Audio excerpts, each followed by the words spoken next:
আদম আলাইহিসসালাতু ওয়াসসালাম জন্মগ্রহণের পর তার বাপকেও দেখেনি, জন্মগ্রহণের পর তার সন্তানকেও দেখেনি। আদম আলাইহিসসালাতু ওয়াসসালাম সৃষ্টির পর তার স্ত্রীকেও দেখেনি। আদম আলাইহিসসালাতু ওয়াসসালাম সৃষ্টির পর সর্বপ্রথম ভিন্ন জগতের দুইটা প্রাণীকে দেখেছে, একটা জিন আর একটা ফেরেশতা। তা আমরা তো আদমেরই সন্তান, আমি মনে হয় বুঝাতে পারলাম না। তাহলে মানুষ দুনিয়াতে আসার আগে সবার আগে মানুষকে দেখেছে না সবার আগে কাকে দেখেছে? ফেরেশতার জিনকে দেখেছে, ফেরেশতার শয়তানকে দেখেছে। তাহলে আমরাও যখন মায়ের পেট থেকে জন্ম নিয়েছি তখন আমাদের সাথে একটা ফেরেশতা আছে, একটা জিন আছে। এটা আমার মায়ের অস্তিত্বের চাইতে বেশি সত্য, এটা আমার পিতার অস্তিত্বের চাইতে বেশি সত্য। কিন্তু আমার আদি পিতা ইব্রাহিম সৃষ্টির পর সর্বপ্রথম ফেরেশতার জিন দেখেছে। কিন্তু এরা ভিন্ন জগতের প্রাণী, আমরা হচ্ছে 3D জগতের প্রাণী। আমাদের নিম্ন জগতেরও প্রাণী আছে, 2D জগতের প্রাণী, ওরা আমাদের মতো দেখে না। যেটা আমি বললাম, কুকুর আমাকে আমার মতো দেখে না, সাপ আমাকে আমার মতো দেখে না। আমার এই চেহারা যেই রকম এইরকম সাপ দেখতে পারে না, ও 2D, মানে 2 ডাইমেনশনে বসবাস করে, সামান্য ভিন্ন স্টাইলে সে আমাদের চিনতে পারে। তো আমরা 3D, 4D, 5Dতে যদি কেউ থাকে আমরা দেখতে পাবো না, সম্ভব নয় আমাদের পক্ষে দেখা, ওই লেভেলে দেখা সম্ভব নয়। কিন্তু পৃথিবীতে তাদের অস্তিত্ব আছে। আর পুরো কোরআন আল্লাহ সুবহানাহু ওয়া তাআলা শয়তান এবং ফেরেশতা দিয়ে পরিপূর্ণ করে রেখেছে। রাসূলুল্লাহ সাল্লাল্লাহু আলাইহি ওয়াসাল্লামের হাদিস শয়তান এবং ফেরেশতা দিয়ে পরিপূর্ণ। আপনারাও আপনাদের বাস্তব জীবনে পরীক্ষা করে দেখেন যে আমাদের বন্ধুত্ব কার সাথে বেশি? আমাদের বন্ধুত্ব শয়তানের সাথে বেশি, আমাদের বন্ধুত্ব ফেরেশতাদের সাথে নাই। অথচ আমাদের সাথে 2 জন বন্ধু সব সময় আছে। বাস্তবে যদি একদম রিয়াল প্র্যাকটিক্যাল লাইফে যদি আপনি শয়তান আর ফেরেশতার অস্তিত্ব বুঝতে চান, তাহলে 2টা পরীক্ষা করতে পারেন। আপনাকে 2টা পরীক্ষা দিলাম করার জন্য, যেই 2টা পরীক্ষা বাস্তবে পরীক্ষা করার মাধ্যমে আপনি দেখবেন যে হ্যাঁ পৃথিবীতে শয়তানের অস্তিত্ব আছে, বাস্তবে পরীক্ষা করে দেখবেন যে হ্যাঁ পৃথিবীতে ফেরেশতার অস্তিত্ব আছে, এবং আপনার মা বাবার অস্তিত্বের চাইতে বেশি সত্য। সেই 2টা পরীক্ষা কি? চলেন 1 নাম্বার শয়তানের পরীক্ষা দেখি, যে আমরা বাস্তবে টেস্ট করব যে শয়তান আছে। কোনো একদিন খুব শক্ত নিয়ত নিয়ে, দীর্ঘ প্রস্তুতি নিয়ে 2 রাকাত সালাত আদায় করবেন, অজু করে সুন্দর জামা গায়ে দিয়ে নির্জন ঘরে। যেই 2 রাকাত সালাতে সর্বোচ্চ চেষ্টা করবেন যেন আল্লাহর কথা ছাড়া আর কোনো কথা মনে না পড়ে। যেই সর্বোচ্চ চেষ্টা সম্ভব আপনার দ্বারা, সেই সর্বোচ্চ চেষ্টা করবেন। ওই সর্বোচ্চ চেষ্টার স্তরে গিয়ে যখন আপনি হাত বুকে বেঁধে দাঁড়াবেন সালাতের জন্য, খুব শক্ত নিয়ত নিয়ে যে আজকের 2 রাকাত সালাতে আল্লাহর কথা ছাড়া আর কোনো কথা মনে আসবে না। আপনি এত সজাগ থাকার পরও, জেগে থাকার পর, আপনি জেগে আছেন, সজাগ আছেন, সিদ্ধান্ত নিয়ে আছেন যে আল্লাহর কথাই মনে থাকবে, তারপরও দেখবেন 5 সেকেন্ডের মধ্যেই আপনার দুনিয়ার চিন্তা শুরু হয়ে গেছে। এবং 5-10 সেকেন্ড চলার পর হঠাৎ করে আপনার মনে হচ্ছে, আরে আজকের সালাত তো আমি সিদ্ধান্ত নিয়ে শুরু করেছিলাম যে দুনিয়ার কথা মনে করব না, কিভাবে মনে পড়ে গেল? তাহলে আপনার শরীরের মধ্যে একটা আপার লেভেলের মেশিন আছে, অনেক উন্নত প্রযুক্তির মেশিন।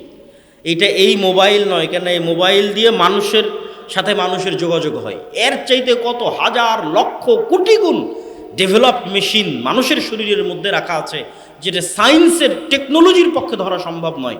ওই মেশিন কেন এত আপার লেভেলের? ওই মেশিন শুধু মানুষের সাথে যোগাযোগ তৈরি করে না, ওই মেশিন ভিন্ন জগতের 2টা প্রাণীর সাথে যোগাযোগ তৈরি করে, শয়তান এবং ফেরেশতার সাথে যোগাযোগ তৈরি করে।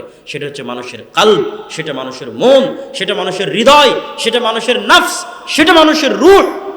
এটা অস্তিত্বশীল। আপনার নিজের এত চেষ্টা থাকার পরও আপনার অন্তরকে টান দিয়ে নিয়ে চলে যাবে। রাসূল সাল্লাল্লাহু আলাইহি ওয়াসাল্লামের হাদিসের ইবারত, ইখতালিসুহু শয়তান, ইখতিলাসুন ইখতালিসুহু শয়তান। সালাতে দাঁড়ালে মানুষের অন্তরকে শয়তান এভাবে ছিনিয়ে নেয়। এটা তো আপার লেভেলের মেশিন, এর সাথে 2 জগতের 2 প্রাণীর যোগাযোগ আছে, ফেরেশতার যোগাযোগ আছে, শয়তানের যোগাযোগ আছে। বাস্তবে পরীক্ষা করে দেখবেন যে আপনার কন্ট্রোলের বাইরে যায় কিনা, আপনি কন্ট্রোলে রাখতে পারেন কিনা, তখন বুঝবেন যে না, শয়তানের অস্তিত্ব আছে। এবার ফেরেশতার অস্তিত্ব কেমনি বুঝবেন? প্র্যাকটিক্যাল লাইফে চেষ্টা করে যে ফেরেশতার অস্তিত্ব বুঝতে চাই। ফজরের সালাতে ঘুম থেকে ওঠার জন্য কত মোবাইলের অ্যালার্ম দিচ্ছেন, তাই না? এবার আপনাকে আমি দেখাবো ফেরেশতা আপনাকে ঘুম থেকে উঠিয়ে দিবে।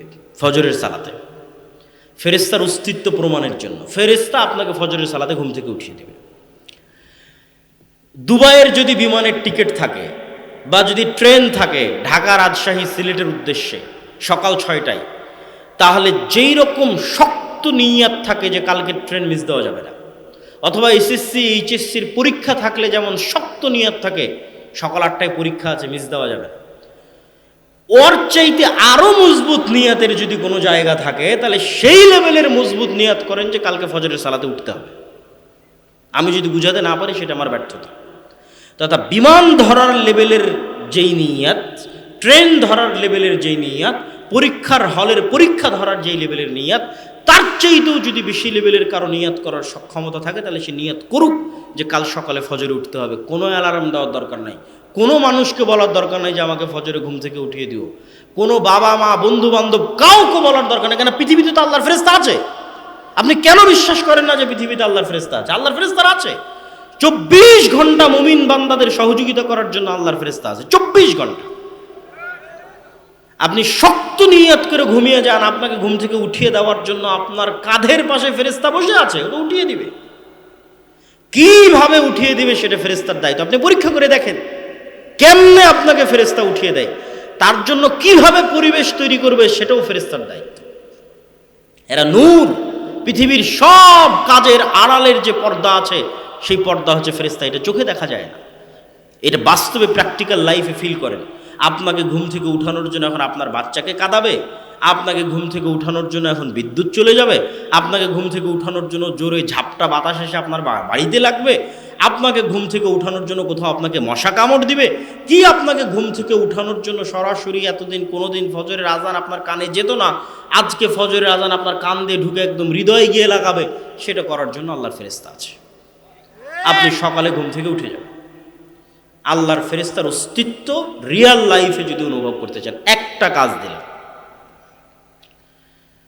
তো ফেরেশতাদের সাথে বন্ধুত্ব করতে হবে, শয়তানের সাথে না। ফেরেশতাদের সাথে বন্ধুত্ব এবং শয়তানের সাথে বন্ধুত্ব দুটো পরস্পর বিপরীত। কোরআনে হাদিসে এই পরস্পর বিপরীতে পরিপূর্ণ।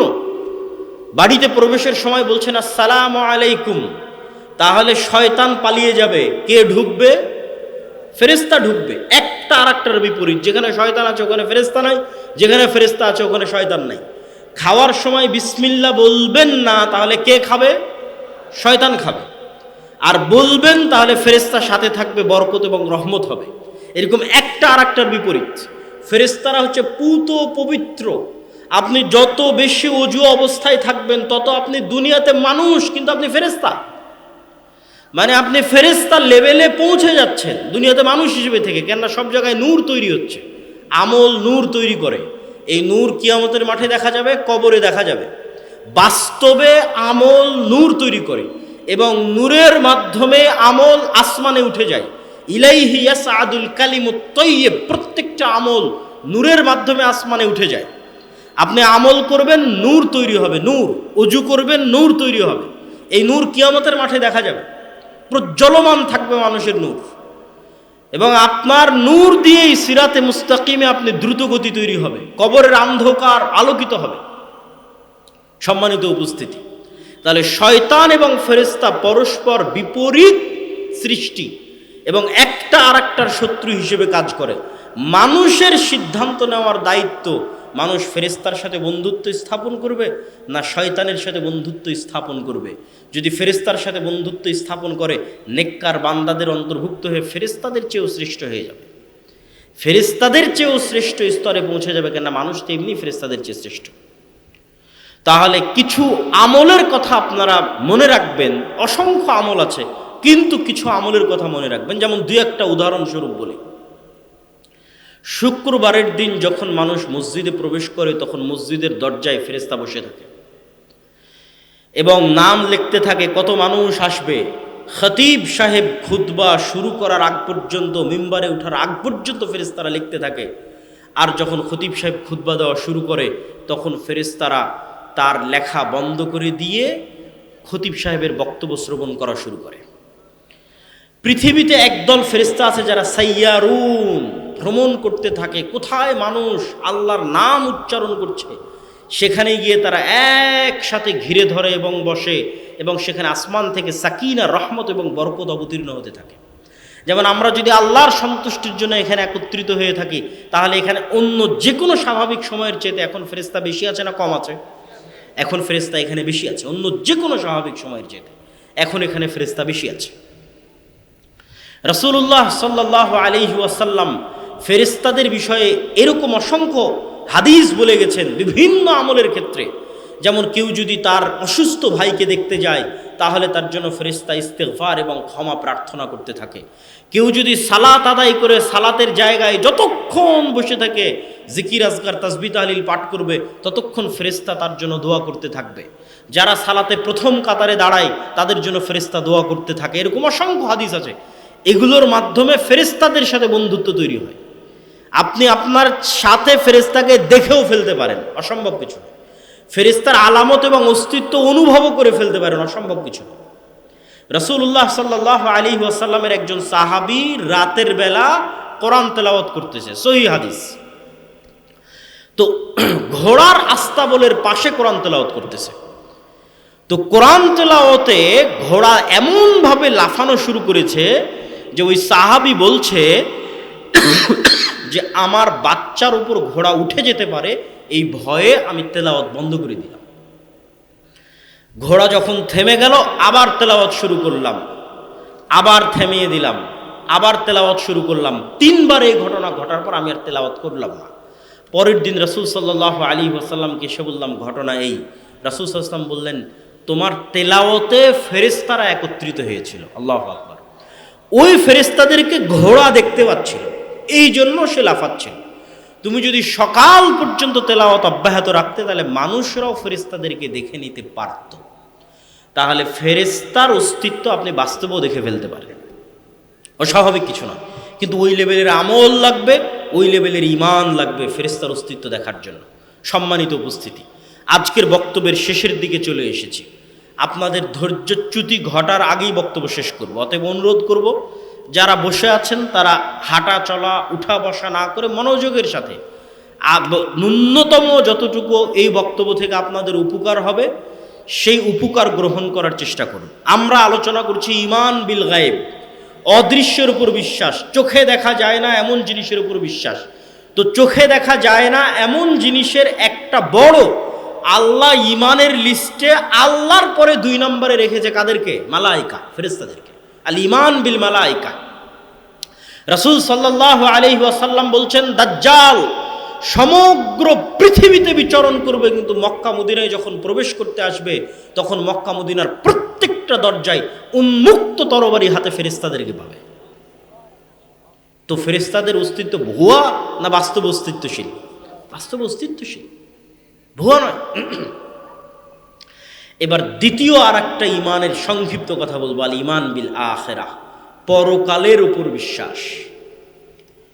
আমরা মুখে বলি যে আমরা পরকালে বিশ্বাস করি, বাস্তবে কেউ পরকালে বিশ্বাস করে না। পরকালের বিশ্বাস ইয়াকিনের লেভেলে নয়। ফলত দেখবেন বাস্তব জীবনে আমরা সকল সিদ্ধান্ত দুনিয়াকে কেন্দ্র করে গ্রহণ করি। একজন 5 ওয়াক্ত নামাজি ব্যক্তিও দুনিয়াকে কেন্দ্র করে সিদ্ধান্ত গ্রহণ করে। একজন সিয়াম পালনকারী ব্যক্তিও দুনিয়াকে কেন্দ্র করে সিদ্ধান্ত গ্রহণ করে। কেননা তার পরকালের উপর বিশ্বাসের মাত্রা ইয়াকিনের লেভেলে নয়।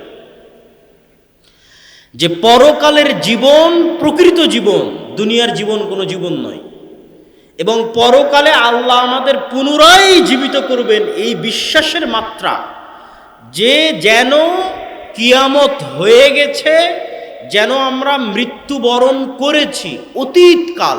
আল্লাহ সুবহানাহু ওয়া তাআলা কোরআন মাজিদে কিয়ামতের কথা বলতে গিয়ে বহু জায়গায় অতীতকালের কথা বলেছে, যে কিয়ামত সংঘটিত হয়ে গেছে, হবে এটা নয়। আব্দুল্লাহ বিন আব্দুর রাজ্জাক আজকের প্রোগ্রামে আসবে এটা সন্দেহযুক্ত। নাও আসতে পারি, নাও আসতে পারতাম, কিন্তু এখন আব্দুল্লাহ বিন আব্দুর রাজ্জাক এই প্রোগ্রামে এসে গেছে, এটা সন্দেহ না, এটা নিশ্চিত, নিশ্চিত। তো আল্লাহ বলছেন তোমরা বিশ্বাস করো। মানুষ কিন্তু বিশ্বাস করে এই লেভেলে, আমি মনে হয় মারা যাব, সবাই তো মরছে, আমিও মারা যেতে পারি, হয়তো কিয়ামত হবে, হয়তো জান্নাত এবং জাহান্নামে যাব। এই লেভেলের বিশ্বাস করলে আপনি কোনোদিন সঠিক সিদ্ধান্ত নিতে পারবেন না।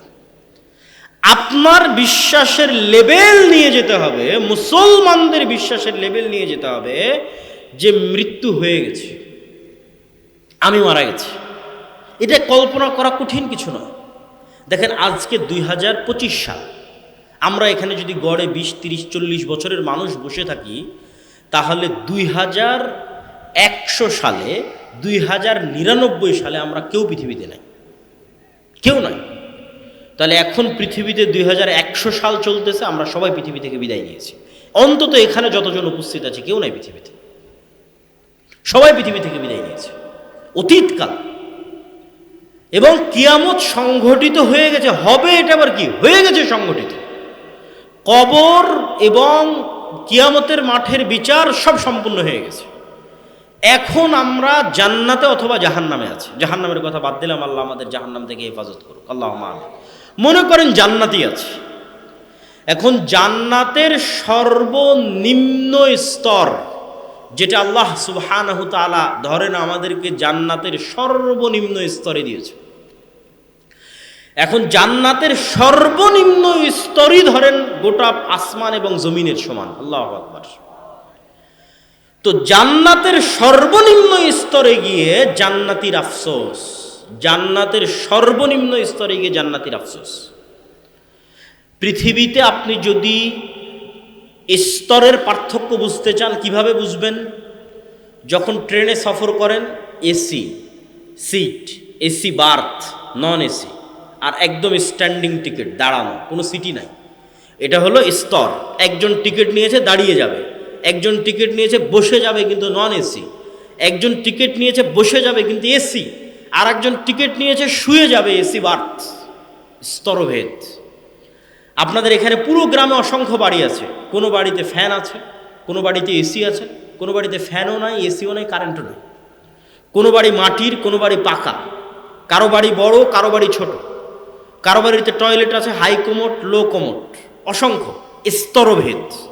তো দুনিয়ার স্তরভেদের চাইতে জান্নাতের স্তরভেদের পার্থক্য এত বেশি হবে যে জান্নাতের স্তরভেদের কারণে জান্নাতীদের মধ্যে যে আফসোস তৈরি হবে তার একটা স্তরভেদ বলি, সেটা হচ্ছে আল্লাহ সুবহানাহু তাআলার দর্শন। সর্বোচ্চ স্তরের জান্নাতীরা যারা হয়তো মুহাম্মদ সাল্লাল্লাহু আলাইহি সাল্লামের সাথে থাকবে, তারা হয়তো সব সময় আল্লাহর সাথেও থাকবে, তথা আল্লাহ সুবহানাহু ওয়া তাআলাকে সব সময় দেখবে। তারপরের স্তরের জান্নাতীরা হয়তো আল্লাহ সুবহানাহু ওয়া তাআলাকে মাসে দেখতে পারে, সপ্তাহে দেখতে পারে। তারপরের স্তরের জান্নাতীরা হয়তো আল্লাহ সুবহানাহু ওয়া তাআলাকে কয়েক বছরই দেখতে পারে। আর আমরা হয়তো যেই সর্বনিম্ন স্তরে আছি, সেই সর্বনিম্ন স্তরে হাজার বছরে, লক্ষ বছরে হয়তো একবার আল্লাহ সুবহানাহু ওয়া তাআলাকে দেখা যায়। তো হাজার এবং লক্ষ বছরে যখন একবার আল্লাহ সুবহানাহু ওয়া তাআলাকে দেখা যায়, তারপরে যখন আর আল্লাহ সুবহানাহু ওয়া তাআলাকে দেখা যায় না, তখন ওই জান্নাতীর অন্তরে যে আফসোস তৈরি হবে যে দুনিয়াতে যদি আর একটু জিকির করতাম, আর একটু আল্লাহ সুবহানাহু ওয়া তাআলাকে স্মরণ করতাম, তাহলে হয়তো আজকে আরেকটু উপর লেভেলের, আরেকটু উপরের স্তরের জান্নাতে থাকতাম।